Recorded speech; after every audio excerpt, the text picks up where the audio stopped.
Thanks. It is now 5:44. Are you always a bridesmaid, never the bride? Well, if you live in Colorado, that may be the reason. The Journal of Research in Personality came up with rankings now for all U.S. states. Excuse me, getting choked up. When it comes to finding love, and it turns out Colorado ranks in the bottom 10. Right now, Lauren gets a deeper look at the study. Lauren? Hey guys, good morning. It is February. That means it is the month of love. And you know what? If your love life is a disaster, well, there might be a reason for it. You live in Colorado. And Lisa Anderson, she is the author of the Dating Manifesto. She is here to help us out because there has actually been a study done.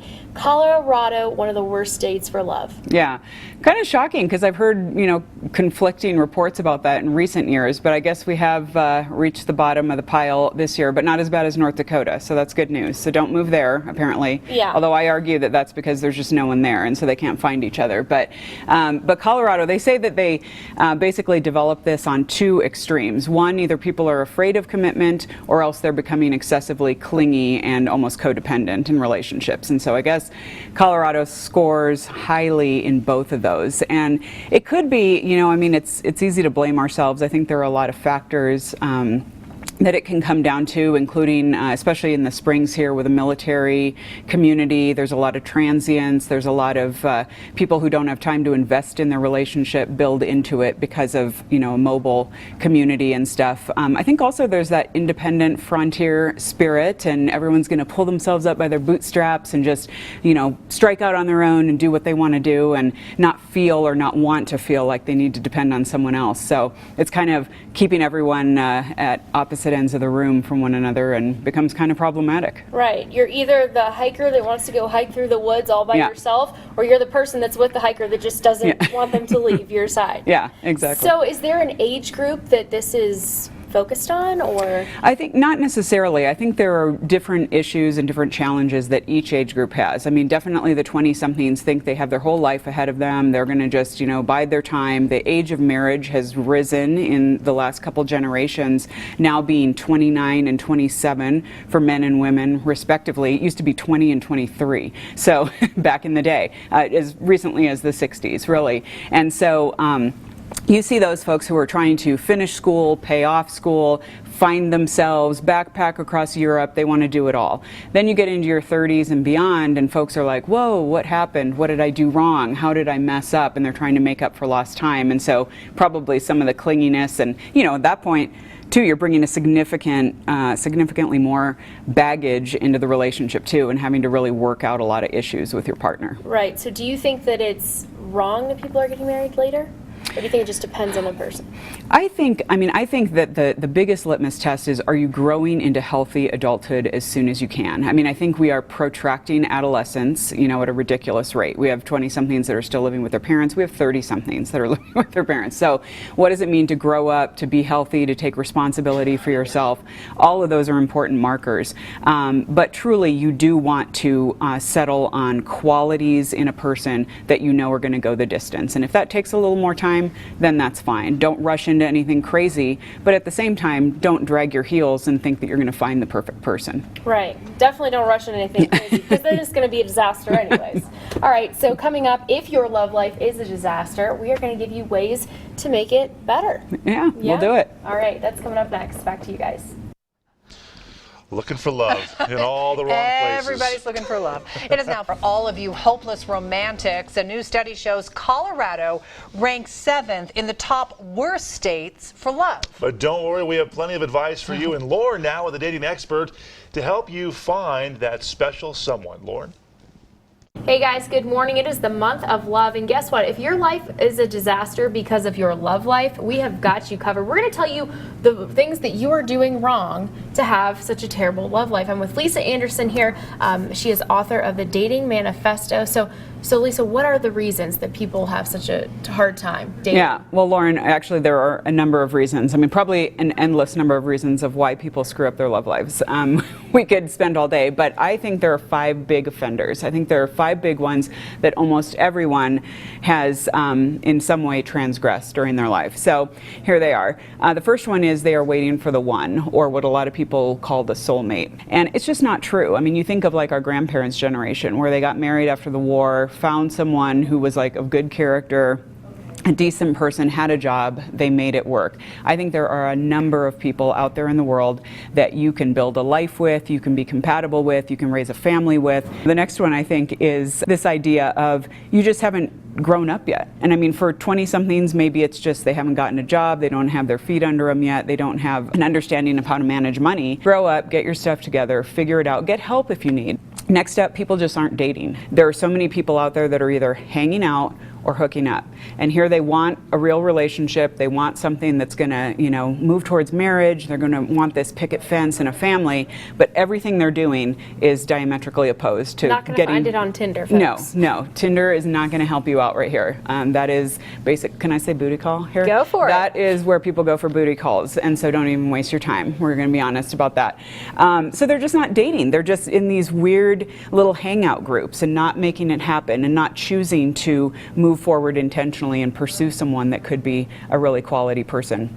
Next up, their dating may be directionless. So they're actually dating someone, but they're in a relationship that's going 6, 7, 8 years with no real commitment. It doesn't have momentum. Neither person really knows where they stand. It's just a lot of drama. There's probably a lot of breaking up and getting back together. Big drama fest. Yeah, ridiculous. I mean, and you're going to waste your 20s and or your 30s or more in that ridiculous little hamster wheel. So don't do it. And then finally, you may be stuck in a friend relationship. And this is one, especially with women, I hear the collective sigh of, oh my goodness, either I've been there or my girlfriend has or we both have. This is where you are holding out for someone that is clearly not interested in you. But you feel that if you just hang on to him for long enough, he's going to turn around and realize what was right in front of him that whole time. I had a friend who did this for 7 years, and after 7 years had to break up from a non-relationship with a guy who never intended to date her. But she was holding out. She wasted almost a decade of her life in that. So ladies, guys, you got to dump that person. You got to tell them that they can't have access to you if they're not going to, put up or, or shut up. I mean, it's basically like, if you want access to me, if you want my time, attention, you need to call this a relationship. Be real, be in this, be in it to win it, and get committed, guys. Yeah, exactly, and you'll save yourself a lot of heartache in the process. So those are all the reasons why your love life is a disaster. Coming up next, we're going to give you solutions to rectify the situation. So you can definitely look forward to that. Back to you guys. Baby, you got what I need. Ooh. You say he's just a friend. Just a little. You say, huh? No booty calls, Kim. That's what I hear. No booty calls for you.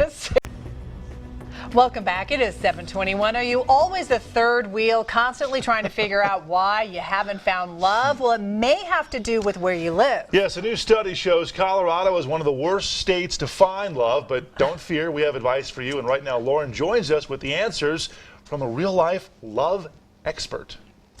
Hey guys, good morning. Love is not in the air in Colorado Springs. There's been a study that has been done, one of the worst states for love, but that's all right because Lisa Anderson is here. She's the author of the Dating Manifesto, and we've gone through all the reasons why your love life is a disaster, Lisa. So now you're going to give us some solutions. Yeah, just some quick things. And I mean, these are things that you can start implementing right away. First up, just decide that you are actually in it to win it. Decide what your end goal is. And that means what are your non-negotiables? What are you actually going to go after? You don't want to just be going out on random pizza dates forever and ever. So what are the character qualities? Are you looking for a person of integrity, a person who's kind, a person who, actually follows through on their word? These are all things that you need to decide you're going to go after.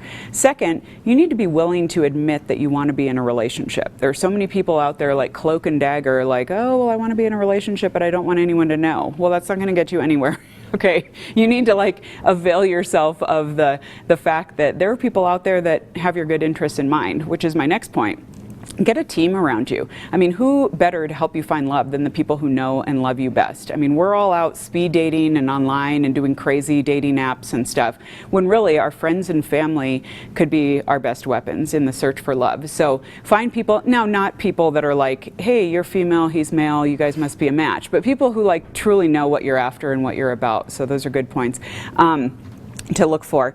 And then you need to mix up your game a little bit. So if you're going to the same Starbucks every day, you're sitting in the same, you're sitting by yourself in Barnes & Noble or something, that's not going to get you far. You need to maybe look for a fun, like if you're into the outdoors, look for a hiking club. Go out, meet some new people, mix up your game. And then finally, you got to just commit to being successful and saying, you know what, I can do this. I believe in myself. I believe in the process of relationship and moving towards marriage. This is a good thing, and I think you'll find yourself moving along a little faster than just treading in the same old spaces. Right. Correct me if I'm wrong, but it seems like people are afraid of being vulnerable. And in relationships, you have to be. Absolutely. It's like we want it all, but we don't want to give up any risk. And, guys, if you're going to ask a girl out, I remember my mom tells me, she stalked my dad at some basketball games in college, and then he finally had to turn around and ask her out to the senior banquet. And you may get turned down, but that's okay. You know what? You only need one to work out ultimately. And so just take the risk, put yourself out there. The worst that could happen is someone is going to